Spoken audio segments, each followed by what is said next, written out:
আমানোর মতো নাই। এবং তাদের একটা আত্মবিশ্বাস ছিল, পাশের দেশের দাদা বাবুরা, বিশেষ করে সেই দেশের যেই চা বিক্রেতা প্রধানমন্ত্রী, ওনার সাথেই আছেন। সেই সময় একজন সাহায্য করলেন মুসলমানদেরকে, ছাত্র জনতার আন্দোলনকে বিজয়ের স্বাদ দিয়ে দিলেন যিনি, তিনি কে? এবং সর্বশেষ অবস্থা এমন হয়, তাকে সময় বেঁধে দেয়া হলো মাত্র কয় মিনিট? 45 মিনিট। আল্লাহু আকবার বলবো না? আমার বন্ধুগণ, আল্লাহ তাআলার ক্ষমতাই এমন, যখন মানুষ মনে করে আর কোনো পথ নাই, তখন আল্লাহ তাআলা পথ বের করে দেন নাকি দেন না? একটা উদাহরণ দেই। এখন থেকে হাজার হাজার বছর আগের ঘটনা। বনি ইসরাইল আল্লাহর প্রতি ঈমান আনলেন। তাদের নবী হলেন হযরতে মূসা আলাইহিস সালাম। মূসা আলাইহিস সালামকে নিশ্চিহ্ন করে দেওয়ার জন্য, বনি ইসরাইলকে হত্যা করার জন্য যখন ফেরাউন চূড়ান্ত সিদ্ধান্ত নিয়ে নিল রাষ্ট্রীয়ভাবে, তার সব সৈন্যবাহিনীকে আদেশ করেছে মূসা আলাইহিস সালামকে অ্যাটাক করতে হবে। মূসা আলাইহিস সালাম রাতের গভীরে আল্লাহর উপরে তাওয়াক্কুল করে তার উম্মতদেরকে সহকারে বের হয়ে গেলেন, যেন পালিয়ে গেলেন। নির্দেশ কার? আসতে বলবেন না, নির্দেশ কার? আল্লাহর উপরে তাওয়াক্কুল করে মিশর থেকে বের হয়ে পড়লেন। সারা রাত হাঁটলেন। সকাল হলে পরে চতুর্দিকে সব আলোক ছড়িয়ে পড়ার সাথে সাথে ভয় পেয়ে যাচ্ছিলেন যে ফেরাউন যদি জানতে পারে আমাদেরকে আর জানে বাঁচতে দেবে না। তবে তারা নিশ্চিত ছিলেন ফেরাউনের গোষ্ঠীর কেউ জানে না। তারা হাঁটতেছেন সমানে, এবং হাঁটার মধ্যে ভয়ের একটা গতি আছে। ভয়ে ভয়ে হাঁটলে তখন গতি কম থাকে না বেশি থাকে? এই গতি নিয়ে যেতে যেতে দুপুর গড়িয়ে পড়েছে, কিন্তু ইতোমধ্যে তারা লোহিত সাগরের তীরে এসে হাজির হয়ে গেলেন। এদিক দিয়ে ফেরাউন সকালবেলা উঠে দেখে, কিরে, সে যে কর্মচারী রেখেছিল মুসলিম, সে নাই, কোথায় গেল? মন্ত্রী আরেকজন এসে বলল যে আমার বাসায়ও বনি ইসরাইলের একটা লোক ছিল, সে রান্না বাড়া করতে, আজকে রান্না বন্ধ, কোথায় গেল? খোঁজ নিতে নিতে দেখতে পেল মুসলমান যতজন আছে সব এলাকা ছেড়ে চলে গিয়েছে। সাথে সাথে ফেরাউন আরো একটু গোয়েন্দাদের দিয়ে খোঁজ খবর নিয়ে জানতে পারলো মূসা আলাইহিস সালাম সহ যতজন ইমানদার আছে সব এলাকা ছেড়ে চলে গিয়েছে। আল্লাহু আকবার বলবো না?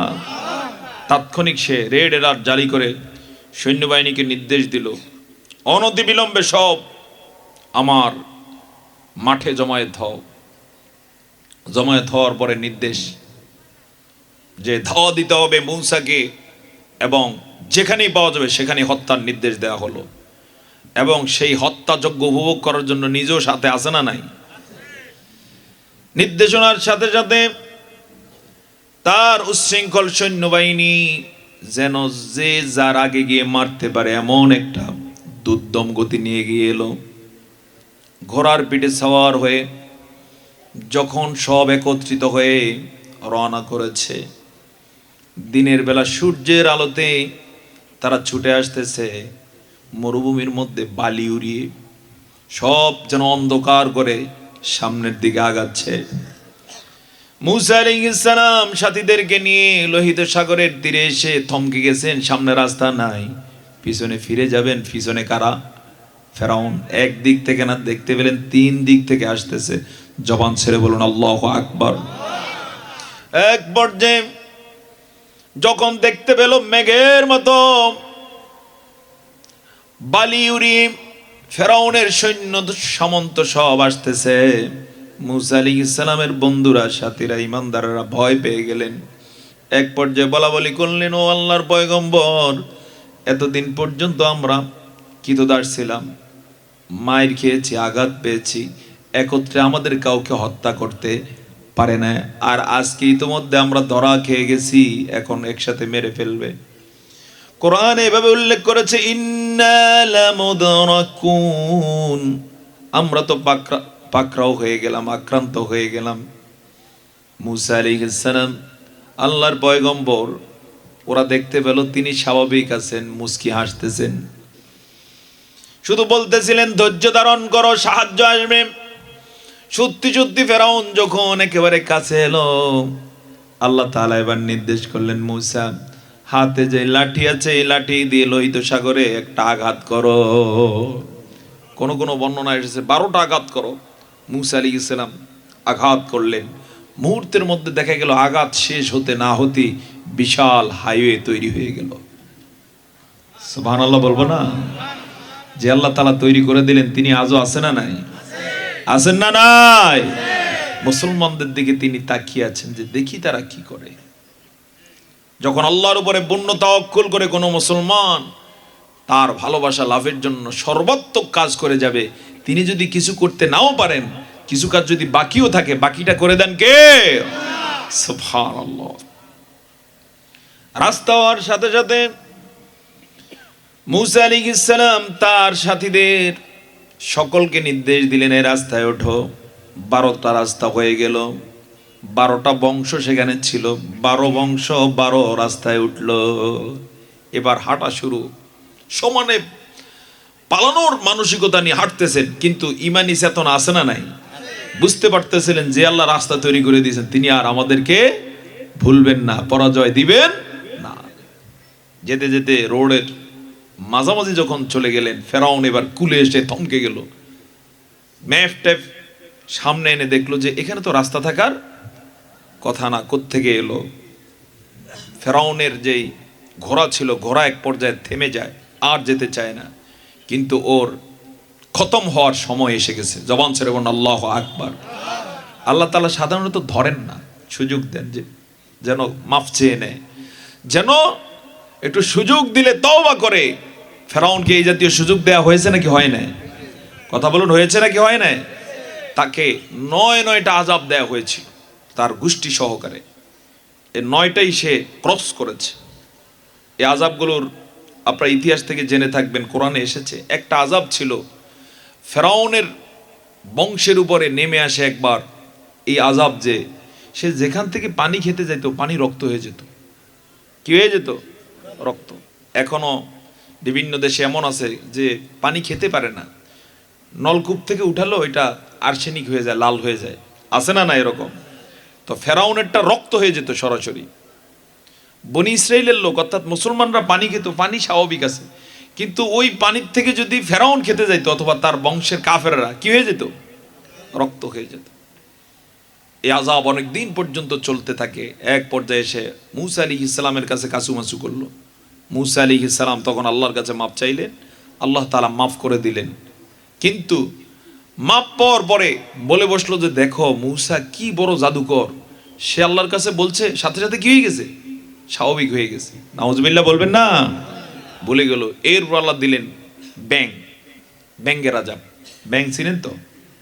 হ্যাঁ, এই ব্যাং যেখানে যায় সেখানেই গ্যাঙর গ্যাঙর গ্যাং, ব্যাং আর ব্যাং। অবস্থা কেমন হলো? যেমন বনি ইসরাইল মুসলমানেরা খাবার খেতেন, স্বাভাবিক রান্না বাড়া শেষ করে খাবার খেতেন, কিন্তু ফেরাউন যখন খাবার খেতে যেত, খাবার খাবে, প্লেট উল্টিয়েছে, দেখতো প্লেটের নিচে ব্যাং লাফ দিয়ে উঠছে। বিপদ আছে না নাই? রাতের বেলা ঘুমাতে যাবে, বনি ইসরাইলের লোকেরা স্বাভাবিকভাবে শুইতে যায়, ঘুম চলে আসে, নাক ডেকে ঘুমায়।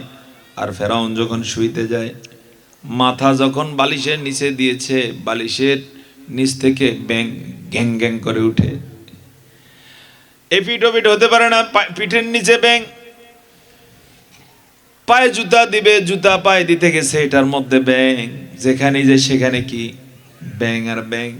এই ব্যাঙের আযাব ওই রক্তের আযাবের চেয়েও ভয়াবহ হয়ে গেল। জবান ছেড়ে বলুন আল্লাহু আকবার। যে আল্লাহ তাআলা আযাব জালেমদেরকে দিয়েছেন, সে আল্লাহ আজও আছেন না নাই? সুতরাং সাবধান হও, আল্লাহর দ্বীনের কর্মীদের সাথে দুশমনি করিও না। আযাব আছে না নাই? তো হযরতে মূসা আলাইহিস সালামের সাথীরা সমুদ্রের মাঝে চলে এলেন। কোন সাগর এটা? লোহিত সাগর। ফেরাউনের ঘোড়া প্রথমে নামতে চায় না ওই রাস্তায়, কিন্তু ওর যেহেতু সীমা অতিক্রম করেছে, সে এবার তাকে আর বাঁচতে দেয়া হয় না। ইতিহাসে উল্লেখ করা হয়েছে হযরত জিবরাইল আলাইহিস সালাতু ওয়াস সালাম একটা মাদি ঘোড়া নিয়ে এলেন, মহিলা ঘোড়া নিয়ে এলেন। আর ফেরাউনের ঘোড়াটা ছিল পুরুষ ঘোড়া, খুব শক্তিশালী। ওই মাদি মহিলা ঘোড়াটা ফেরাউনের ওই ঘোড়ার সামনে দেখানো হলো।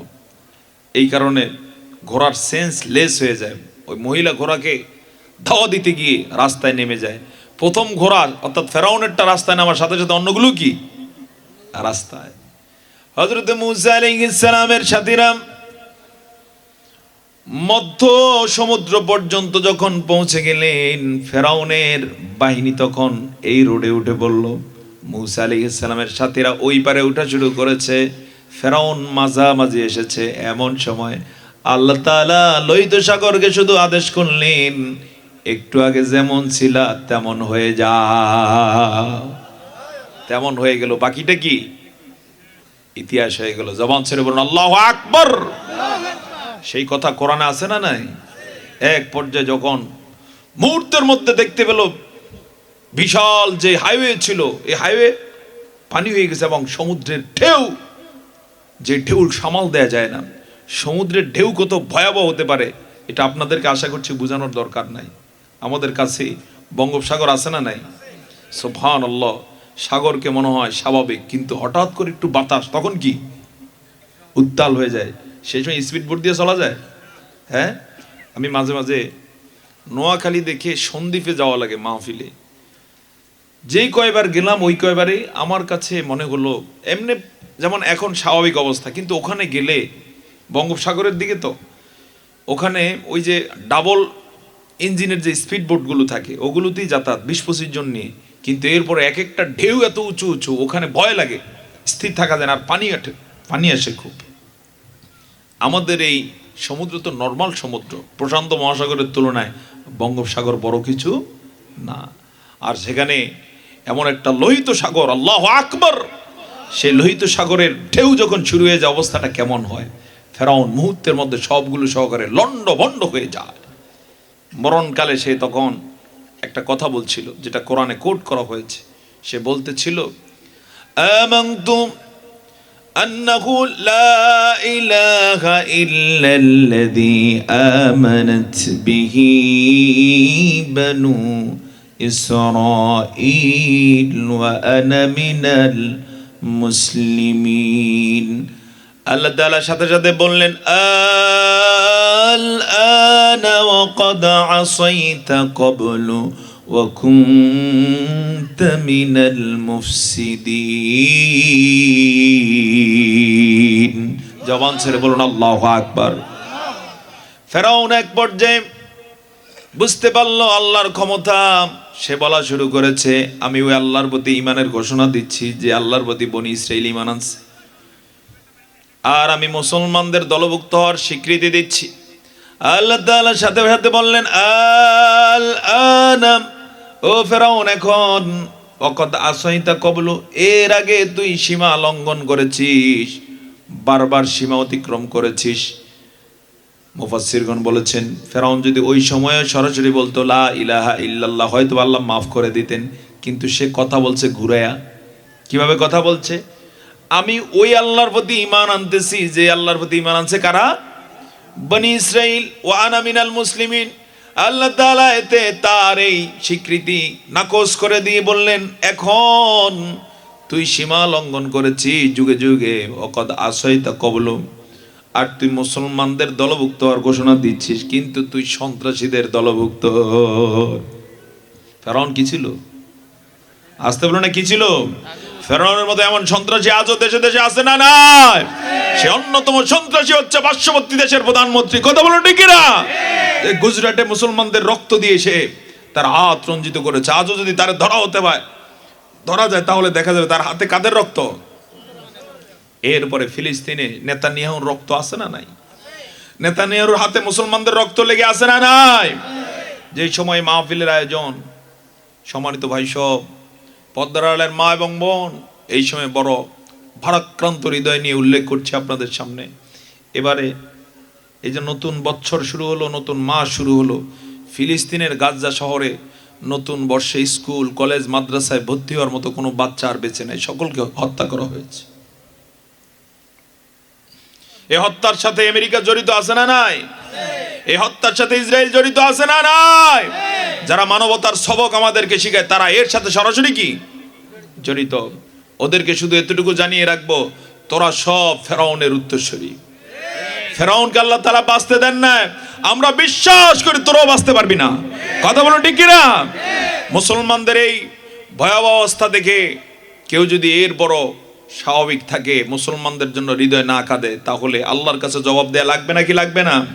আমরা আল্লাহর কাছে গভীর রাতে ফরিয়াদ করব, রব্বুল আলামিন মাজলুম মুসলমানদেরকে তুমি হেফাজত করো, মাজলুমদেরকে তুমি বাঁচাও। এই মাজলুম মুসলমানদের জন্য আমরা যেন কিছু করতে পারি, আল্লাহ যেন আমাদেরকে সেই তৌফিক দেন। সকলে বলে আল্লাহুম্মা আমিন। আমরা কি করতে পারি? প্রশ্ন আসতে পারে, কি করতে পারি? জবাব হচ্ছে, এক নম্বর, অন্তত তো চোখের পানি ছেড়ে কি করতে পারি? দোয়া করতে পারি। দ্বিতীয়ত, আমি জানি না এখানে এমন কেউ বের হয়ে আসতে পারেন কিনা যিনি পদক্ষেপ নিতে পারেন। আমি একটা গল্প বলবো এখন, যে গল্পটা হয়তোবা সহায়ক হতে পারে। এখন থেকেও প্রায় 1000 বছর আগে আজকের এই ফিলিস্তিন, সেই সময়ে ভয়াবহ কবলে পড়ে যায় ক্রুসেডারদের। ক্রুসেডার কারা? আপনারা সালাউদ্দিন আইয়ুবী রহমতুল্লাহ আলাইহির নাম শুনছেন? সুলতান সালাউদ্দিন আইয়ুবী, বলুন তো, সুলতান সালাউদ্দিন আইয়ুবী। এই ফিলিস্তিন আজকে যেমন ইসরায়েলের দখলে, ফিলিস্তিনের মসজিদ আকসা যেভাবে আজকে দখলে, এখন থেকে 1000 বছর আগেও কি দখলে চলে গেছিল। দখলই শুধু যায় নাই, অবস্থা এমন হয়েছিল সেই সময় হাজার হাজার মুসলমানদের উপরে অত্যাচার করা হয়েছে, হত্যা করা হয়েছে, রক্তাক্ত করা হয়েছে। সেই সময়ে আজকের যে সিরিয়া, এই সিরিয়ার একটা শহর আছে আলেপ্পো। কি শহর? আলেপ্পো। একদিন আলেপ্পো শহরের একজন আলেম, যিনি মাদ্রাসায় পড়াতেন, হঠাৎ করে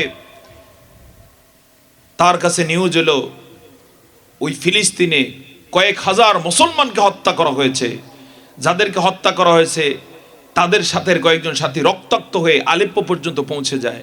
তাদের আহাজারি দেখলেন ওই আলেম, তিনি তখন ক্লাস নিচ্ছিলেন মসজিদের মধ্যে। এই দৃশ্য দেখে তিনি ভয় পেয়ে গেলেন।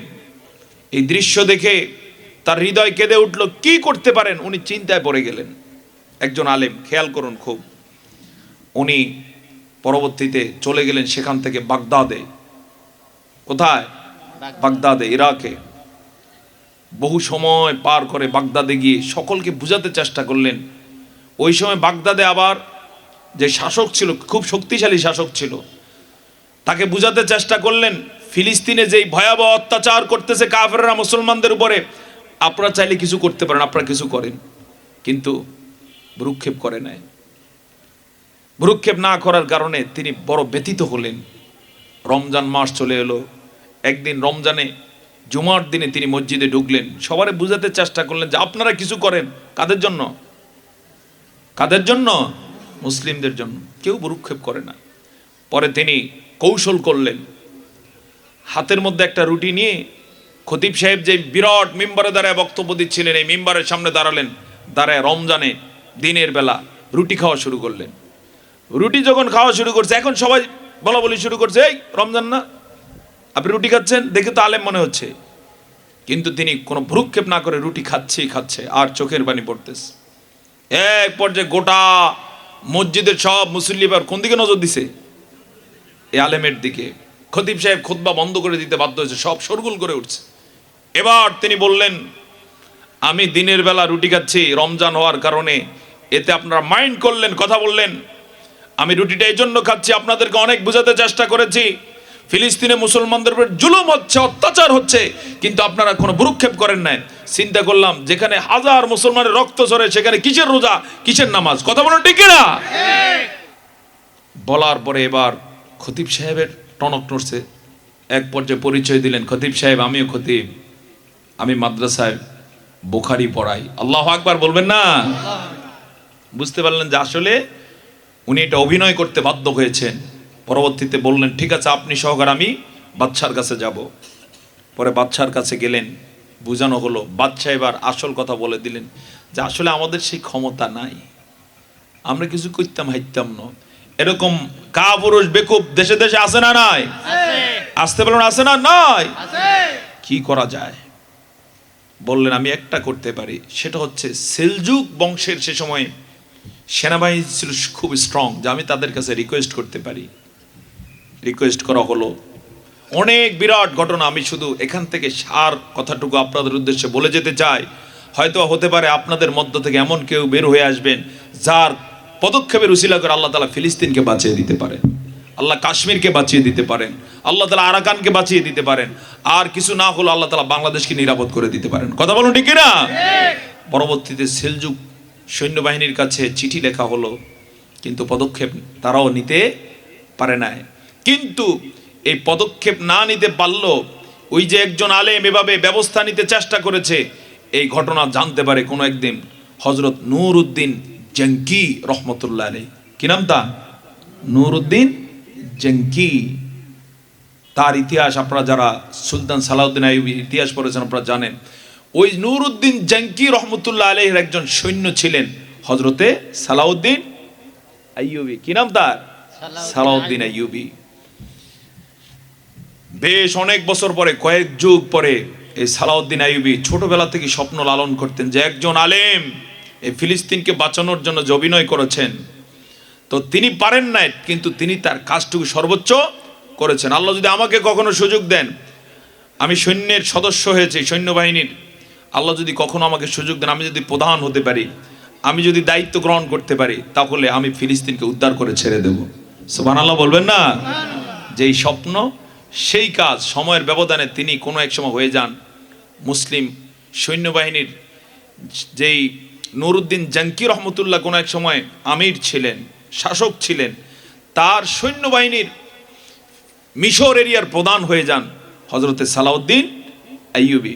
মিশরের প্রধান হওয়ার পরে এবার তিনি কিছু পদক্ষেপ নিলেন, এমন যে পদক্ষেপের কারণে গোটা মিশরে ছড়িয়ে যায় যে নূরউদ্দিন জঙ্কি সৈন্যবাহিনীর সবচেয়ে সেরা সেনাপ্রধান হতে পারেন কোনো এক সময় সালাউদ্দিন আইয়ুবী। সেখান থেকে আস্তে আস্তে করে মিশরকে তিনি গঠন করলেন, আলেপ্পোর দিকে নজর দিলেন, বাগদাদকে গঠন করলেন। অল্প সময়ের ব্যবধানে সিদ্ধান্ত গ্রহণ করলেন এবার ফিলিস্তিনকে আমরা উদ্ধার করব। যেই সিদ্ধান্ত, সেই কাজ, সম্ভবত সালটা এখন মনে নাই, 1087 অথবা 1126 এরকম একটা সময়কালে তিনি সিদ্ধান্ত গ্রহণ করলেন তার সৈন্যবাহিনী সহকারে এবার চূড়ান্ত আক্রমণ করব ক্রুসেডারদের উপরে, ইহুদি খ্রিস্টান সবগুলোর উপরে আক্রমণ পরিচালনা করলেন। এমন ভয়ার্থ আক্রমণ ছিল, এই আক্রমণের মুখে ইহুদি খ্রিস্টান সব পালিয়ে যায়। জবান ছেড়ে বলুন আল্লাহু আকবার। এরপরে তিনি বাইতুল মুকাদ্দাসে গিয়ে সেখানে খুতবা দিলেন, জুমার সালাত আদায় করলেন, আল্লাহকে সেজদা দিলেন। জোরে বলি সুবহানাল্লাহ। তিনি সেই বাইতুল মুকাদ্দাস উদ্ধার করে দেওয়ার পরে শত শত বছর পর্যন্ত মুসলমানরা নিরাপদে সেখানে নামাজ আদায় করে। কিন্তু তার সেই ধারাবাহিকতা আমাদের এই যুগের মুসলমানরা আর আমরা ধরে রাখতে পারি না। 1947 সালে, এখন কত সাল চলে? 2025 সাল শুরু হইল। 1947, এখন থেকে কত বছর আগে? প্রায় 80 বছর হয়ে গেছে। 1947 সালে ষড়যন্ত্র করা হয় ফিলিস্তিনকে আবার বাইতুল মুকাদ্দাস সহকারে ইহুদি খ্রিস্টানরা নিয়ে যাবে। মুসলমানদেরকে ভাগ করে দেওয়া হলো। এই যে আজকের আরব দেশ, কুয়েত, কাতার, লেবানন, ছোট ছোট যে দেশগুলো আছে, এগুলো সব একসাথেই বিশাল মুসলিম দেশ ছিল। সুবহানাল্লাহ বলুন। আমাদের বাংলাদেশ আর পাকিস্তানের মতো। 47 সালে আমরা কি ছিলাম? হ্যাঁ, পাকিস্তান ছিলাম। কত সাল পর্যন্ত? হ্যাঁ, 1971 সাল পর্যন্ত, 70-এর নির্বাচন পর্যন্ত আমরা কি এক দেশ ছিলাম। শক্তি তখন কম ছিল না বেশি ছিল? আসতে বলো না, কম না বেশি? এটা তো চোখের সামনে আমরা জানি। হুবহু একই অবস্থা ছিল 1947-এর আগে মুসলিম দেশগুলোর। এই যে কাতার, কুয়েত সহকারে সৌদি আরব, এটা সবটাকে একত্রে বলা হতো হেজাজ অঞ্চল। কি অঞ্চল? হেজাজ। শয়তানি শক্তি, কাফের, মুশরিক, ইহুদি খ্রিস্টানরা পরিকল্পনা করে এই হেজাজ অঞ্চলকে টুকরা টুকরা করে দিয়ে মুসলমানদের শক্তিকে খর্ব করবে তারা। কাফের মুশরিকদের একটা রুল হলো এবং চক্রান্তের একটা মূলনীতি হলো ডিভাইড অ্যান্ড রুল, যে ভাগ করে দাও, ভাগ করে করে শাসন করো। ছোট্ট ছোট্ট দেশকে স্বাধীন করে দাও আর তোমরা ক্যাপচার করো। এই টার্গেট নিয়ে তারা মুসলমান দেশগুলোকে ভাগ ভাগ করে দিয়ে পরবর্তী টার্গেট নেই যে আমরা ফিলিস্তিনকে ক্যাপচার করে নেব। সেটাই হয়েছে, ফিলিস্তিন আজকে আর মুসলমানদের হাতে নাই। আমি একটা বিষয় জানতে চাই, জাতির পিতাকে বলেন তো? ইব্রাহিম আলাইহিস সালাম। মাশাআল্লাহ, তাহলে সচেতন আছেন। জাতির পিতা কে? যদিও 15.5 বছর আমাদেরকে বিশ্বের মতো খাওয়াতে চেষ্টা করেছে, কুইনিনের মতো, জাতির পিতা অমুক তমুক, কিন্তু এই জাতির নেক সন্তান যারা, এই জাতির ছাত্র জনতা দেখিয়ে দিল আমাদের জাতির পিতার নাম কি? ইব্রাহিম আলাইহিস সালাম। আর উল্টা যাকে জাতির পিতা বানিয়ে হাজার হাজার লক্ষ লক্ষ কোটি কোটি টাকা খরচ করে তার মূর্তি বানিয়েছে, সেইটার গলায় কি দিয়েছে? জুতোর মালা। আল্লাহ তাআলা এই সন্তানদেরকে আগামীর বাংলাদেশকে নিরাপদ করার জন্য বড় হওয়ার তৌফিক দান করুন। সকলে বলে আল্লাহুম্মা আমিন। মুসলিম জাতির পিতার নাম ইব্রাহিম আলাইহিস সালাম। আমি জানতে চাই তার কবর কোথায়? কে বলতে পারবেন? জানা আছে কিনা? এই যে একজন বলেছেন তার কবর ফিলিস্তিনে। কোথায় তার কবর? ফিলিস্তিনে মসজিদে খলিল আছে, আল খলিল মসজিদ বলা হয়। এই মসজিদের আঙিনায় আমাদের জাতির পিতা ইব্রাহিম আলাইহিস সালামের কবর। সেখানেই আছে হযরতে ইসহাক আলাইহিস সালামের কবর। সেখানেই আছে হযরতে ইয়াকুব আলাইহিস সালামের কবর। সেখানেই আছে হযরতে ইউসুফ আলাইহিস সালামের কবর।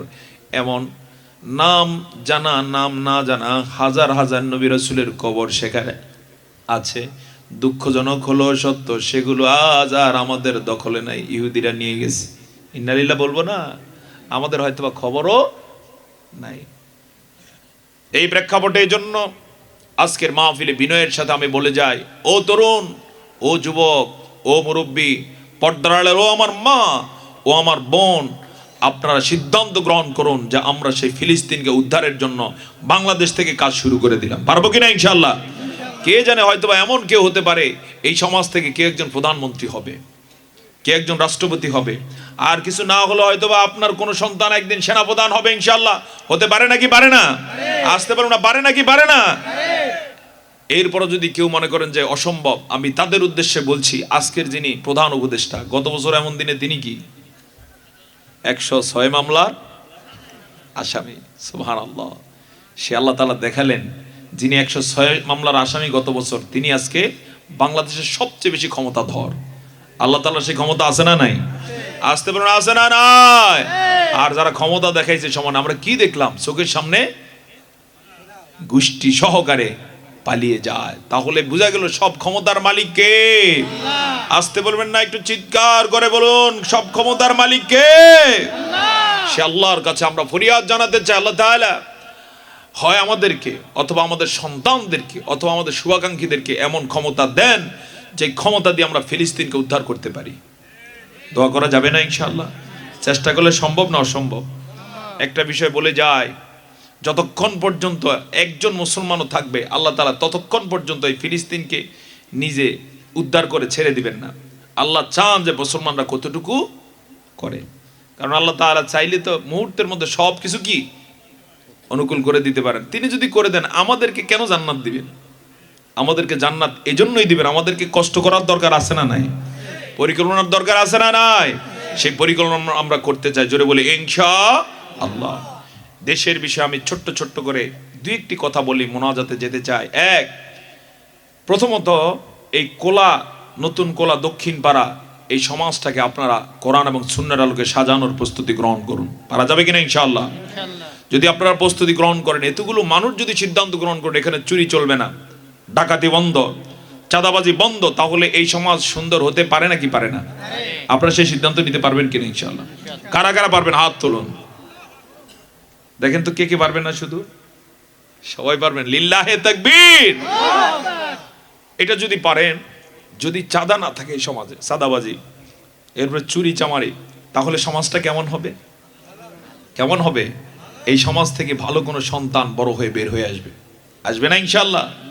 যেমন সুলতান সালাউদ্দিন আইয়ুবী বের হয়ে এলেন, জঙ্কি রাহিমাহুল্লাহ তাআলা আনহুর সৈন্যের সদস্য হয়ে গেলেন, সৈন্যবাহিনীতে প্রবেশ করলেন।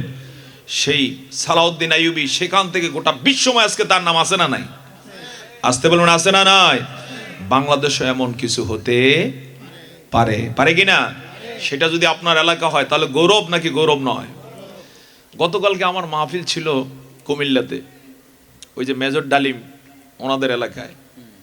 আমি প্রসঙ্গত বললাম, দেখুন এই মেজর ডালিমরা যদি ৭৫-এ বঙ্গবন্ধুর বিষয়ে পদক্ষেপ না নিতেন তাহলে এই দেশের মানচিত্র হয়তো আমরা এভাবে পেতাম না। সেই সময় থেকে শুরু করে এই যে বর্তমান যে উপদেষ্টা পরিষদ, এখানেও কুমিল্লার লোক আছে না নাই বলতে পারেন? হ্যাঁ, কয়েকজন কুমিল্লার, তার মানে হচ্ছে ওই এলাকারই মাটি যেন ধন্য। আলহামদুলিল্লাহ বলবেন না? বাংলাদেশের বর্তমানে সবচেয়ে জনপ্রিয় যে আলেমে দিন আলোচক, কি নাম? ডক্টর মিজানুর রহমান আজারি ভাই, বাড়ি কোথায়? কুমিল্লায়। বুঝতে পারছেন কিনা? তার মানে হচ্ছে যারা অতীতে বীরত্বের পরিচয় দিতে পেরেছে, আজও তাদের সন্তানরা বড় হয়েই গোটা জাতিকে নেতৃত্ব দেওয়ার যোগ্যতা অর্জন করেছে। আমরা এই শতাব্দীতে এই সমাজের যারা আছে, আমরা কি এরকম সাহস দেখাতে পারবো কোরআনের জন্য? পারবো কিনা? ইনশাআল্লাহ। কাজ করে যান, ইনশাআল্লাহ হয়তো আপনার জীবদ্দশায় ভালো কিছু পাবেন। আর ভালো কিছু আপনি যদি ভোগ করতে নাও পারেন, হয়তো আপনার সন্তানটা অনেক বড় হবে, হবে না ইনশাআল্লাহ? সন্তান সাহস লালন করবে যে আমার বাবাকে দেখেছি কখনো সত্যের বিষয়ে মাথা নত করেন নাই, বাতিলের কাছে কখনো মাথা নত করেন নাই, চাঁদাবাজির কাছে কখনো তিনি মাথা নত করেন নাই। আমরা সেই মাথা উঁচু করে দাঁড়াতে পারবো কিনা ইনশাআল্লাহ? আল্লাহ কবুল করুন, সকল বলে আল্লাহুম্মা আমিন। সম্মানিত ভাই সব, এক নম্বর এই কথাটা বলে এবার আসুন এটার বরকতটা কি। আল্লাহ তাআলা কুরআনুল কারীমে বলেন, লাউ আন্না আহলাল কুরা আমানু ওয়াত্তাকাউ লাফাতাহনা আলাইহিম বারাকাতিম মিনাস সামাই ওয়াল আরদ। জবান ছেড়ে বলুন আল্লাহু আকবার। আল্লাহ তাআলা বলেন, গ্রামের অধিবাসীরা যদি আমার প্রতি ঈমান আনে এবং তাকওয়া অবলম্বন করে, তাহলে আমি তাদের জন্য আসমান জমিনে বরকতের যত দরজা আছে সব খুলে দেব। বরকত কার হাতে? আসতে বলবো না, কার হাতে? আপনারাই দেখবেন এই সমাজের কিছু লোক অনেক ইনকাম, কিন্তু এরপরও বিপদে আছে, এরপরও অশান্তি লেগেই আছে।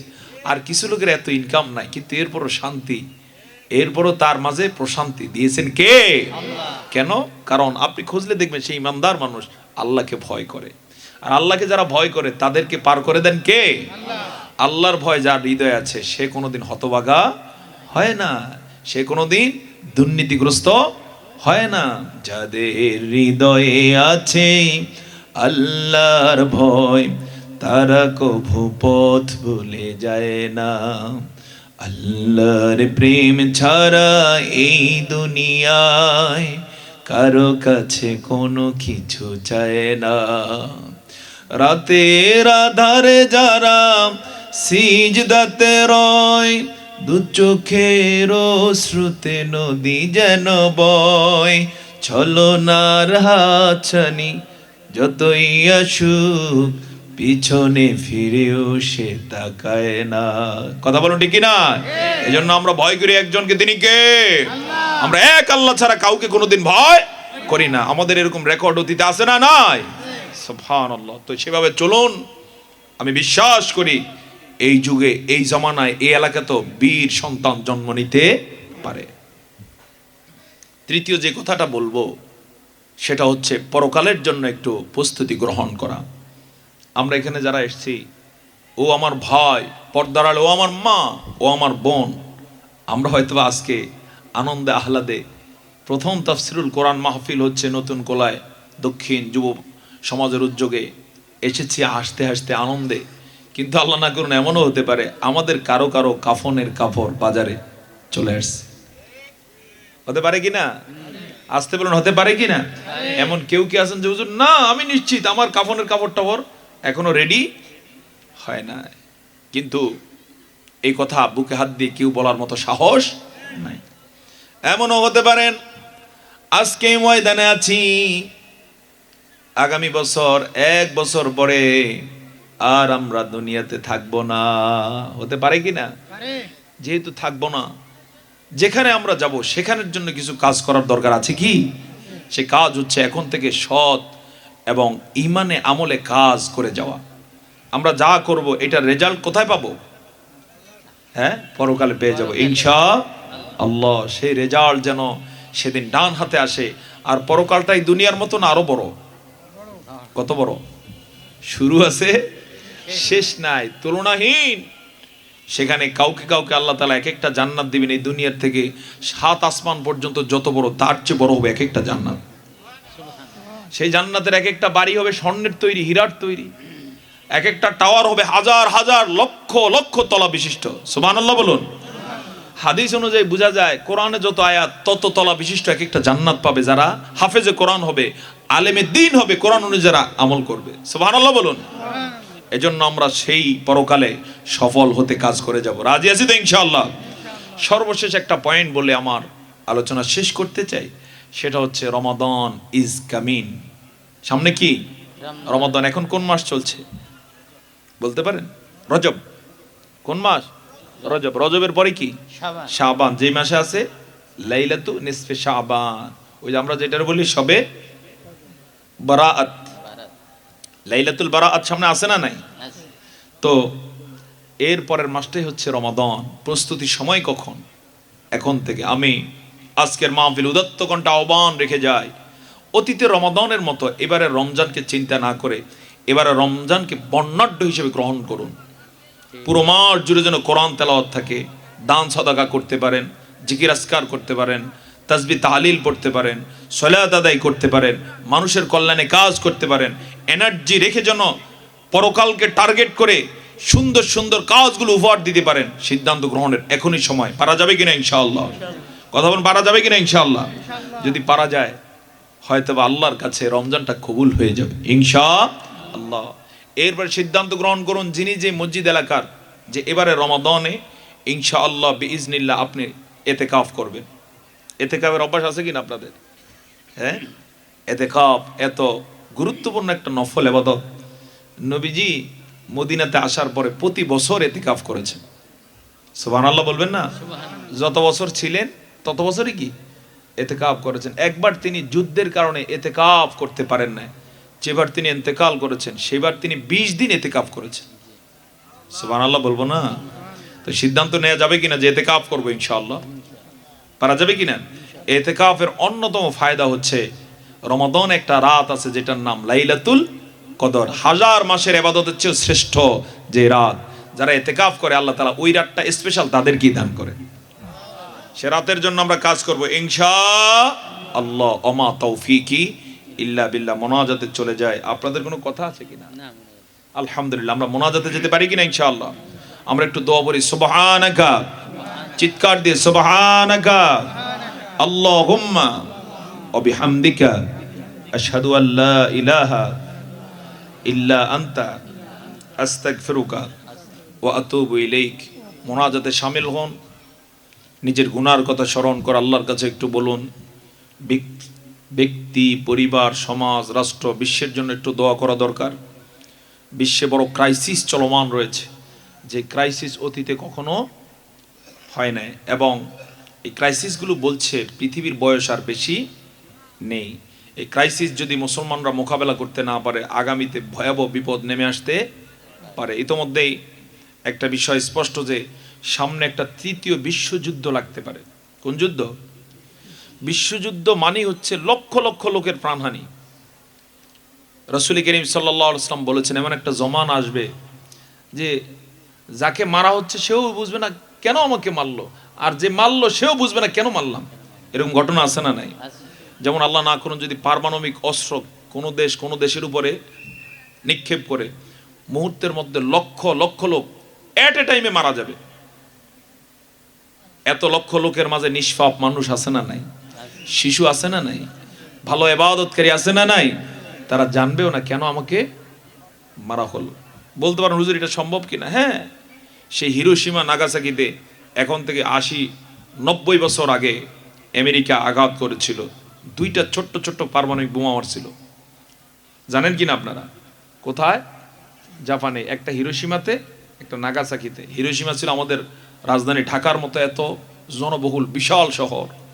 মারার সাথে সাথে মুহূর্তের মধ্যে একটার আঘাতে 8 লাখ লোক নাই, তাদের হাড্ডিও খুঁজে পাওয়া যায় না। এত ভয়াবহ। এখন থেকে 80 বছর আগের বোমা যদি এত ভয়াবহ হতে পারে, এখনকার গুলো আরো ভয়াবহ। এবং এগুলো সব দেশ প্রায় দেশ তৈরি করে বসে আছে, এবং বসে আছে বিষয়টা এমন না তাক করে আছে একটা দেশ আরেকটা দেশের উপরে। কোনো দেশ অনেকগুলোর মধ্যে এভাবে মুখ করে আছে, শুধু কোনো একটা গন্ডগোল লাগবে আর টিপ দিবে, বুতামের মতো টিপ দেওয়ার সাথে সাথে কি মেচাকার হয়ে যাবে। আপনারা যেন অবাক হবেন, আমেরিকার যে প্রেসিডেন্টই ক্ষমতায় আসে, ক্ষমতায় আসার সাথে সাথে আমেরিকার হাজার হাজার পারমাণবিক বোমা আছে। এই বোমার একটা ওই যে ব্রিফ কেস আছে যেটার মধ্যে সুইচ, এই ব্রিফ কেস নিয়ে একজন সেক্রেটারি সবসময় প্রেসিডেন্টের সাথে দৌড়ায়। অর্থাৎ প্রেসিডেন্ট যদি সাপোজ বাথরুমের মধ্যে আছে, এই সময় যদি বোমা মারার প্রয়োজন হয়, সে বলবে টিপ দাও, সাথে সাথে কি মেচাকার করে দেবে। নাউজুবিল্লাহ বলবেন না? এমন একটা ভয়াবহ পরিস্থিতি সামনে রয়েছে। আল্লাহ জানাই এই পরিস্থিতি থেকে আমাদের মুসলমানদেরকে হেফাজত করে, মুসলমানদের ভূখণ্ডগুলো যেন আল্লাহ হেফাজত করে। আল্লাহ তাআলা গোটা বিশ্বের মুসলমানদেরকে যেন এক হওয়ার, নেককার হওয়ার সাহস নিয়ে আগামীর বিশ্বকে নেতৃত্ব দেওয়ার তৌফিক দান করেন। সকল বলে আল্লাহুম্মা আমিন। একটু সকলে সূরা ফাতিহা পড়ুন। বিসমিল্লাহির রহমানির রহিম, আলহামদুলিল্লাহি রাব্বিল আলামিন, আর রহমানির রহিম, مالك يوم الدين، إياك نعبد وإياك نستعين، اهدنا الصراط المستقيم، صراط الذين أنعمت عليهم غير المغضوب عليهم ولا الضالين، آمين اللهم آمين.